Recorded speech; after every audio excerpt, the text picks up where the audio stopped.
Well, hello everyone. For those of you that don't know me, I'm Charlie Tyler. I'm a 20-year-old singer-songwriter from Cornwall, and I wanted to create this page as kind of a place to express my thoughts and feelings on the music industry, as well as my musical journey. Before we start, it would be massively appreciated if you could like and share this video and subscribe to my channel. It really helps me as an independent artist.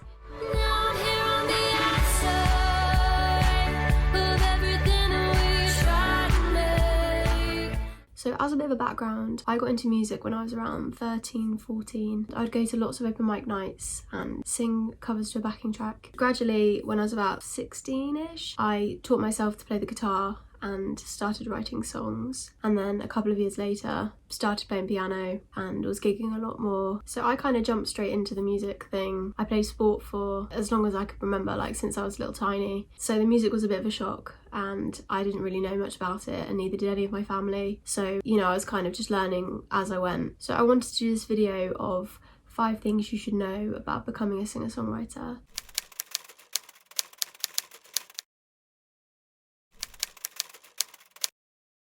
Number 1 is that you're definitely not on your own. There are so many girls out there doing what you're trying to do. The competition is just so high and the industry is just so saturated, so you need to ensure that what you're doing really connects on a different level in order to stand out. You know, that's when you kind of realise that you have to have your own niche and your own direction. You should be kind of looking at what other people are doing and going, well, how can I make that different, and how can I kind of stand out from what they're doing? I think you should just kind of utilise what you've got instead of trying to be like the person next door and go, oh, well, they're doing this, so I have to do that. And I mean, I look at it and go, okay, I might not necessarily be able to sing the highest notes or the hardest songs, but, you know, if I can do a bit of this and a bit of that and I work really hard, then I could get to this point, rather than going, okay, I want all of these skills and I want to try and do everything. I think, like, for example, if you've got say 3 or 4 skills that you can do really well that say another person can't do, or they do something different, then you should definitely try and hone in on those skills, and you can kind of start bringing in different things as you improve what you've already got. You should kind of try and work with what you've got, because everybody's kind of got different attributes that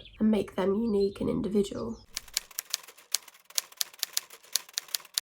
So point number 2 is that you will hardly get any shows to begin with unless you play for free. I was obviously just looking for opportunities and I would play literally anywhere I could get, because to begin with nobody knows who you are, so therefore you kind of have to take any opportunity that you can get to get your name out, especially at the beginning. I definitely took so many free gigs and undersold myself just so that I could kind of get that opportunity to play. I look back now and it obviously isn't ideal. People are not willing to give a 14-year-old an opportunity in a pub, and that's just a fact, really. But I guess you have to just kind of graft to begin with. I would go into a pub and be like, look, do you possibly have any gigs? I'd talk a bit about myself, give them a business card. Sometimes they kind of put it off and you follow up with the phone call, and I would literally give the response of like, look, I will literally come in and play my guitar acoustically for you right now so that you can see what I can do. You kind of have to start from the bottom with anything that you do, and obviously you can't just walk in at the top. So building the foundations of starting at, you know, local fairs and at my local pub and any sort of showcases that I could get really helped me to progress and just develop my craft. But I mean, the reward when the gigs do start coming in as a result of perseverance and hard work and the initial graft of gigs with no fees, doors definitely start opening. I always kind of saw it as, you know, if this free gig leads to another opportunity somewhere else, then I would 100% take it, because I guess to me the opportunities were worth a lot more than a fee when I was 14. However, obviously as you get older, it's very important, if you're trying to make a living, that you can't just give your services for free. So point number 3 is that generally speaking, people only want you to play covers and no original music. So you better learn Wonderwall, otherwise, you know, they're gone out the pub. At the end of the day, I purely just refused to learn the song so that, you know, at the gigs, that was my excuse. Like, I can't play it, so either find another request that I can play or sit and listen to my own songs. No, but in all seriousness, very difficult when you're a singer-songwriter to really be able to promote what you're doing when you know full well that kind of most people sat there just want you to play covers on a Saturday night. Obviously this is fine if that's what you want to do and you want to be a cover singer. However, when your main goal is to write and share your own music, then obviously it's a bit of a kick in the teeth. I always found that on the more informal gigs, so like the pub gigs and gigs that weren't support or festival slots, then I would just have to sandwich as many originals as I could in between the covers to kind of take the edge off the fact that I was there playing original music. Initially it was quite daunting, kind of putting myself out there and sharing my own songs at like 16 with, you know, random strangers in a pub. The majority of people there just want to hear songs that they know the words to, which is fine. Some people are really, really supportive of it, and, you know, after the gigs would come up to you and be like, I really, really enjoy this song, like, where can I listen to it? But you have to just keep grafting. Like, I would always continue to sandwich my own songs within my covers, and that was kind of just how I managed it. I wasn't going to compromise, and certainly I was not going to learn Wonderwall because I just thought, like, that's not being true to what I really want to be doing. I want to become a singer-songwriter, and the only way I'm going to do that is by sharing my own songs. So point number 4 is that you most definitely will not get paid anything in proportion for the effort that you put into your craft and your music. You don't really kind of realise how much time and effort you're actually putting into it because you just see it as a hobby and something you enjoy doing. Being able to go out and entertain people and do what you love is just absolutely sick. People don't see the hours you put into learning the instrument, learning the songs, the lyrics, the chords, actually perfecting your craft, you know, improving your singing technique. If you're playing multiple instruments, that's double the time. If you're playing both guitar and piano, you have to be able to have the time to learn both. On top of that, you have to write the songs, you know, they don't just write themselves or just appear. If you plan on releasing material, you have to get them recorded, you have to do the promo, and at the end of the day, the majority of people just kind of see the finished product and they see you on stage performing and, you know, doing what you love doing, which is absolutely the case. However, you are still trying to make a living from it and an income when, you know, a fee gets completely dropped and you're not actually even being paid a worth,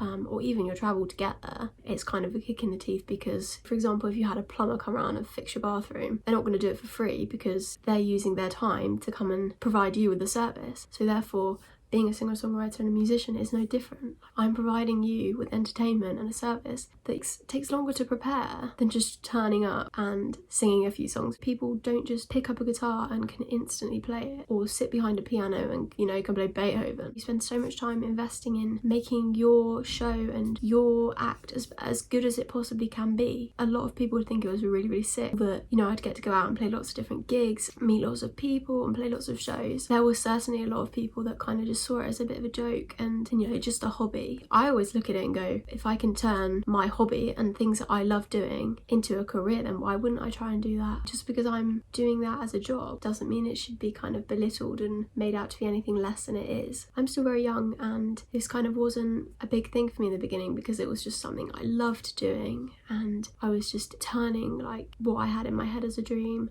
of playing music and entertaining people into a reality, and to me that was just so magical. But obviously, as you kind of become more experienced within the circuit and the industry, you realise that obviously people take advantage anywhere they can. I guess it's just about being aware that the amount of time you put in, you're never going to be paid in proportion to that. I guess you have to be at a very high level for that to actually be acknowledged.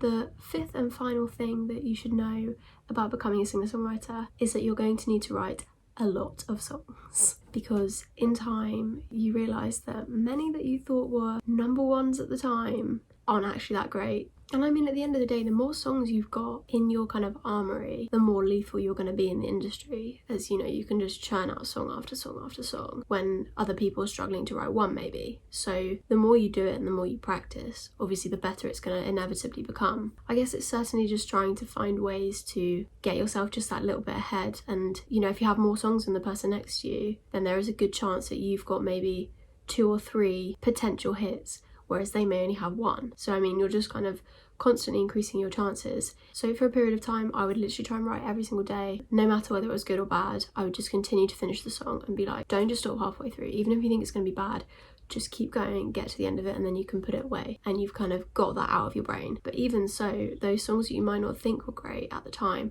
might end up to be some of your best songs. But inevitably it comes down to the actual volume of material, as it's very common nowadays to kind of just release singles here and there rather than as a body of work, or continuously because the material isn't there. If you're going in with a batch of songs, then you'll definitely have a better chance of conveying that idea because you've got a body of work that really supports and structures the foundations of your project. Like, it's all well and good just having one song that you think could be really, really great and has a lot of potential. However, that is your only chance then. So if you've got a collection of 30 to 40 songs, you could have maybe 4 to 5 in that collection that are great, but you're giving yourself more opportunities the more material you've got. To me, it's a bit of a no-brainer just to kind of churn out as much as you possibly can that can really show everybody what you are, where you want to go. So those are the 5 things that I feel like you should know about being a singer-songwriter. So it's kind of mainly from my experience and things I've learned along the way. If you guys enjoyed the video, then be sure to like and comment, and also share the video, as well as subscribe to my YouTube channel. I obviously want to record videos that you guys are interested in and that you want to see, so